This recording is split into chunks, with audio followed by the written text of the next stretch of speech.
초등학교 4학년 무렵 이야기. 당시 나는 아버지와 둘이서 지내고 있었다. 아버지는 매일 아침 6시 아침 식사를 차려놓고는 작업복 차림으로 분주하게 출근하시곤 하셨다. 나는 조금 있다 일어나 밥을 먹고 학교로 향하곤 했다. 하지만 그날따라 머리가 아팠다. 대단한 건 아니었지만 하루쯤은 괜찮겠거니 싶어 학교를 쉬기로 했다. 집에서 혼자 탱자탱자 놀면서 굴러다니고 있었다. 아버지는 어차피 밤 늦게서야 돌아오실 테니 들키지 않을 거라는 생각이었다. 하지만 그날은 이상하게 낮 무렵에 아버지가 돌아오셨다.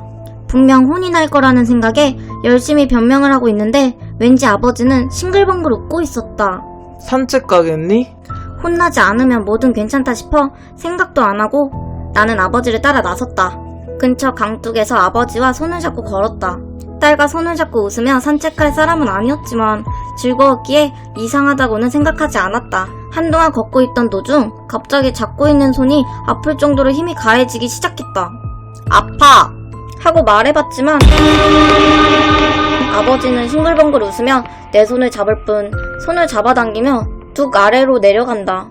평소에는 그 정도로 울 내가 아니지만 그때는 뼈가 부러질 정도로 꽉 잡힌 손이 아픈데다 아버지의 미소가 부자연스럽게 느껴졌기에 큰 소리로 울음을 터뜨리고 말았다. 아버지는 깜짝 놀란 듯 손을 뗐다.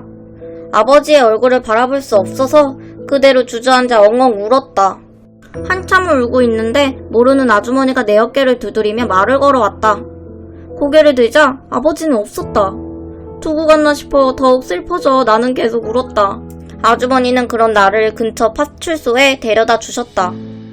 미아로 처리되어 당시 살고 있던 아파트 집주인에게 연락이 갔다.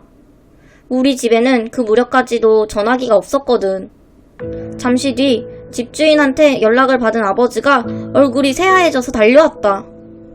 그제야 처음 깨달은 사실이 있었다. 앞서 언급했듯 아버지는 늘 작업복 차림으로 출근하곤 했다. 당연히 퇴근하고 집에 돌아올 때도 작업복을 입고 있길 마련이다. 하지만 그날 나와 강둑을 산책했던 아버지는 그제까지 본 적 없는 폴로 셔츠와 정장 바지 차림이었다.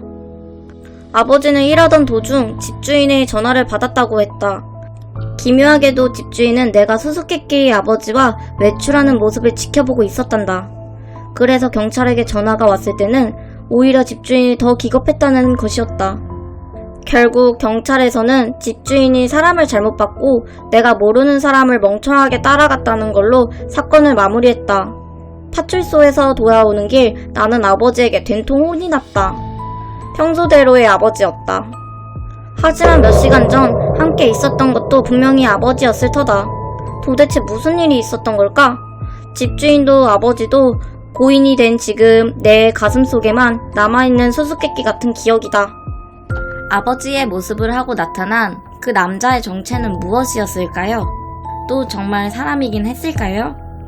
여러분의 생각을 댓글로 남겨주세요. 번역괴담 웃고 있는 아버지였습니다.